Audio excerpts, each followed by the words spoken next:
Hi, my name is Shelia Arnold, and I am at ProMotion Studios in Market Square, Knoxville, Tennessee. Today I'm going to tell you a story called The Old Man and the Wooden Bowl, a very traditional story. Once upon a time, and isn't that a great way to start a story? Once upon a time, there was an elderly man who could no longer live by himself. So his adult son came and took the elderly man, his father, into his home. And there the old man lived with his son and daughter-in-law and grandson. Things went well at first, but soon the old man's hands began to shake with the palsy, and his feet shuffled along slowly. It took him a while to get to things. And dinner, well, any meal, became a challenge to the family.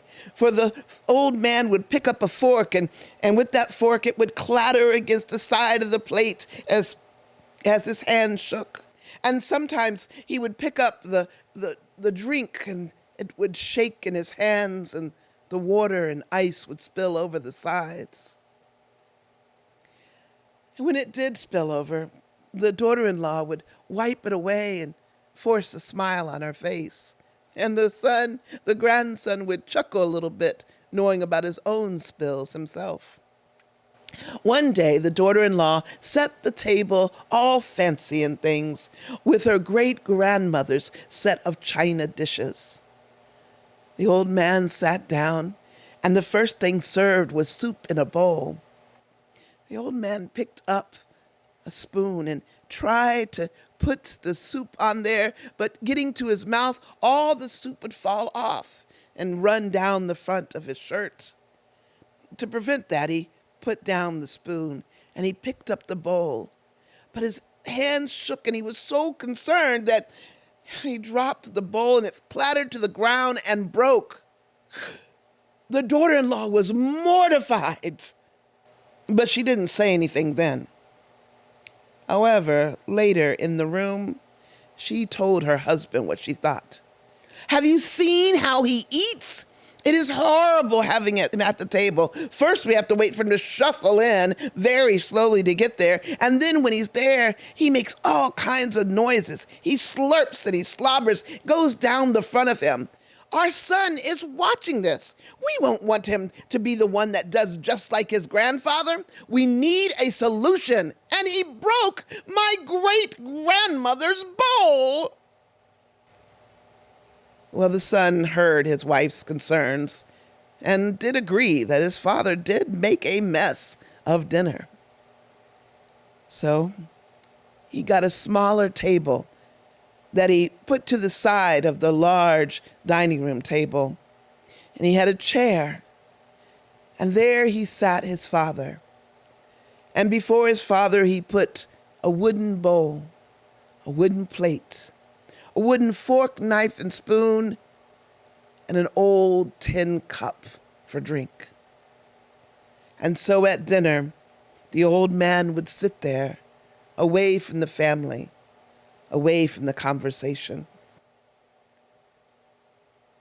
One day, the son walked in from work and saw his own son sitting on the ground building something with the blocks. He went to the ground and said, "Well, what are you building here?" "I'm building a bowl." "A bowl? Well, who are you building that bowl for?" "I'm building it for you, so when you get old, you'll have something to eat from when I get you the little table."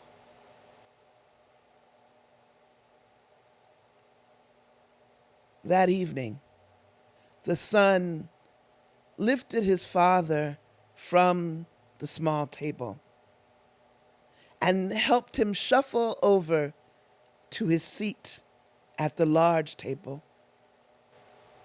He still clattered and shook. He still dripped and sometimes slobbered. He made spills, and he still broke things. But now he was at the table, and he was with family, where all our elders should be. Thank you for letting me share that with you today. Hi, my name is Shelia Arnold, and I'm a professional storyteller and performer. And this is being filmed at ProMotion Studios, Market Square in Knoxville, Tennessee. The story I'm going to share with you is one that is a personal story and one of my favorites. When I was about 8, 9 years old, and I would come home from elementary school, I would go downstairs into our room where the TV was, our family room, and there I would watch cartoons before I began to do my homework. I was given permission to do this, and so I would start out my day. I would start with Kimba. Kimba the White Lion was his name. Now, you all may not know these particular shows, but you'll know what it's like to watch cartoons. So Kimba, and then I would watch Speed, Go, Go, Speed Racer. Yep, it's that old. And then I would watch Ultraman. For those of you who don't know Ultraman, it's a story about a man who becomes a big, strong, computer kind of looking guy and fights off monsters. One of my favorites. And then I would end my selection with Spider-Man. I loved Spider-Man. And I tell you, I particularly loved the song of Spider-Man. Spider-Man, Spider-Man, does whatever a spider can. Dee-dee-dee, dee-dee-dee, dee-dee-dee, dee-dee-dee, dee-dee, da-na-na-na-na-na, da-na-na-na-na-na. Here comes the Spider-Man. Yeah, I never learned all the words, but that's how I sang it. I loved it. I wanted to be Spider-Man. Well, one day, after I had watched all my shows and I was thinking about being Spider-Man, I remembered our tree in our backyard. I went outside, went out back, and for the first time, the lowest tree branch was low enough and I was tall enough where I could reach it. And I knew I was going to be Spider-Man. So I climbed up the tree. Now, it's the perfect tree. It had one of those staircases that you get on trees sometimes. One branch, another branch, one branch, and the other branch, one branch, another branch. And so I climbed it all to the very tippy top. Now, when I say tippy top, I mean tippy top. You know, that part of a tree where it sways. It sways up there in the wind. That's where I was. At just the time that I climbed the tree, my father came home from work. He put his briefcase down and he climbed up those split level stairs that went up into the kitchen. And in the kitchen, he went over, he took a glass and he put some water in there at the sink. And he was just about to drink when he looked out the window and saw his eldest daughter at the top of the tree, flowing in the wind. Now, I didn't know that this was happening, so I began my move to be Spider-Man. And so I began to sing and jump from branch to branch. Spider-Man, Spider-Man, does whatever a spider can. And then I would put out my fist so they would look like I was putting out my spidey web. Da-na-na, da-na-na, da-na-na, da-na-na, da-na, da-na-na-na-na-na, da-na-na-na-na-na. Here comes a Spider-Man. Well, by the time I finished, I was at the bottom of that tree. And I threw my hands up in the air because I was Spider-Man. My father had watched this. He had looked, and he had seen me at the very top of the tree. He had wanted to go over and call out, but he knew if he did, I might get scared and just fall down and kill myself, which concerned him. And so he just watched. He watched as his eldest child went from branch to branch to branch, looking like she was talking to herself. And for some reason, throwing out her wrist at unparticular times until I landed on the ground and my hands went up in the air. My dad put that glass down, went over to the back door, opened the back door, and said, "Sheila, come on inside." Okay. And I went on in. My dad never said a word. The next day I came home and I watched my shows, Kimba the White Lion, Speed Racer, Ultraman, Spider-Man.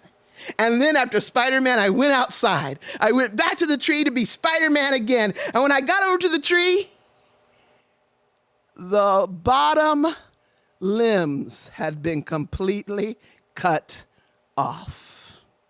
And you know who did that. And I was never, ever Spider-Man again.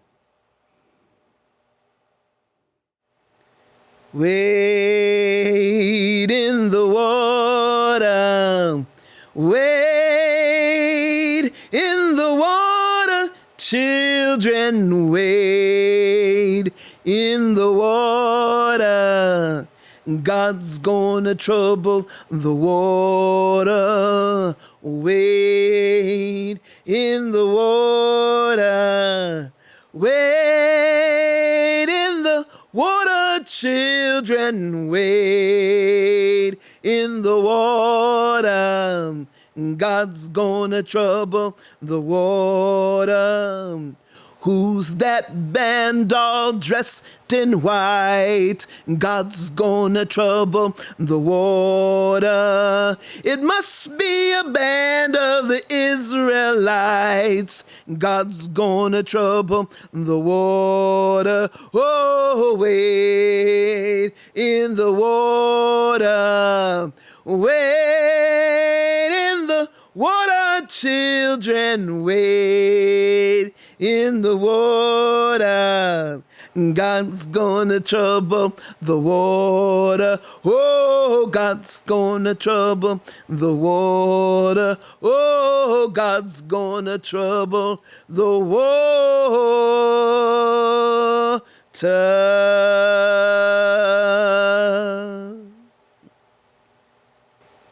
This story comes from the book, The Underground Railroad, written in the 1870s by William Still.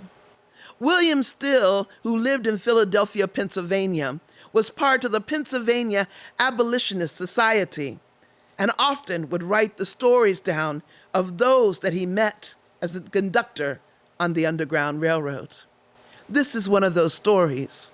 We will call the man's name Romulus, which it was changed to in his last days. George Weems and his friend Romulus decided they wanted to run from Maryland to freedom. They would leave their families behind, not because they wanted to, but because they had this moment that they could go to freedom. And so they left.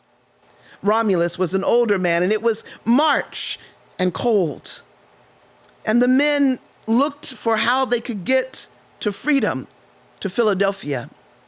But you see, it's called the Underground Railroad, but it's not truly underground. It just means, shh, it's a secret. It's also not really a railroad. You could look at the people that ran as sort of like trains in a car, but they were going to a station house, to a house which they called a station, and there they would get food and drink and clothes. And they helped on to the next station, another house, until they arrived at their destination, which would be up north, wherever that would be, to a place of freedom. But because it was not a true railroad, there was no map that could show you which way to go. There were bits and pieces of information that you might use codes at times, or follow the stars, or even look at the sides of trees, but no one was absolutely certain. And if you talked to the wrong person, they would turn you back in. And so it was that George and Romulus ran. And not knowing where they were going, they found themselves in the wintertime going around for days in a circle. When they finally arrived at some place that they felt they could trust, they found themselves almost back at their own home. And by this time, Romulus had frostbite on his hands and on his feet. He already had a deep cough and a cold.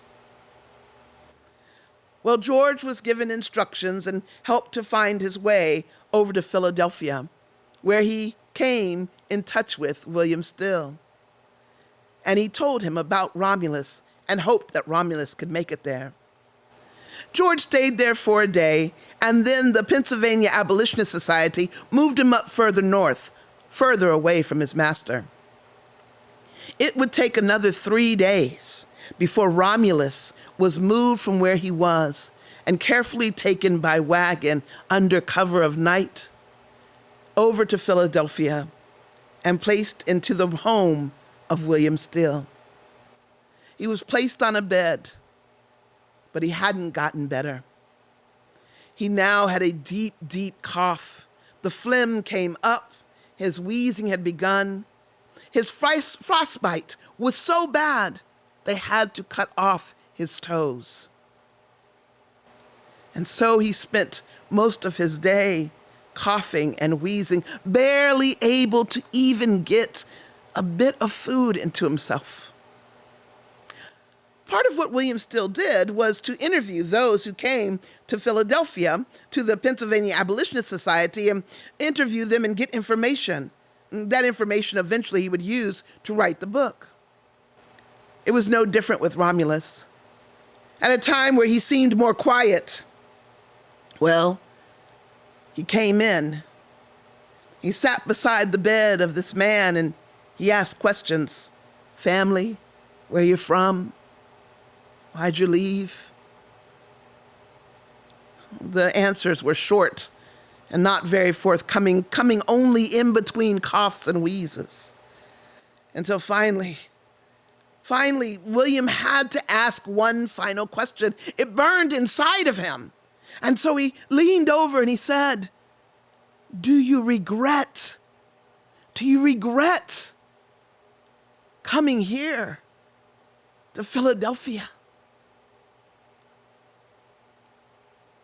At that, the man tried to sit up, but a bout of coughing and wheezing, and the depth of that cough shaking his body as it was, until that's all that he could hear.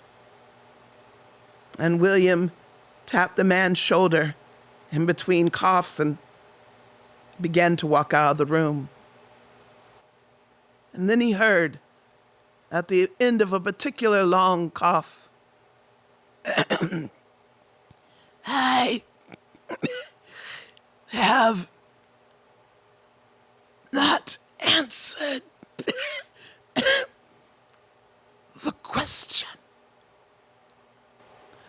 William turned around and Romulus said, I have no regret, for I will die a free man. At those words, the coughing took over and racked Romulus's body again. And William could only look and be amazed and write it down so that we would know that Romulus was a free man when he died, a free man that had left slavery far behind. Oh, freedom.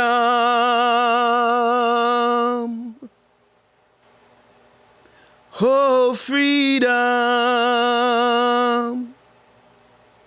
Oh, freedom over me.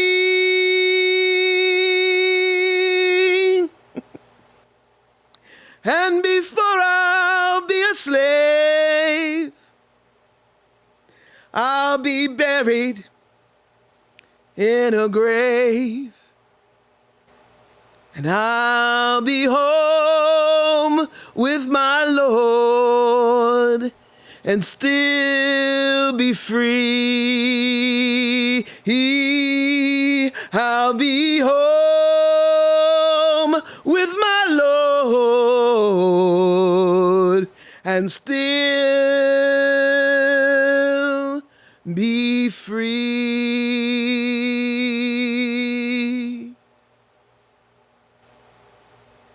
Thank you.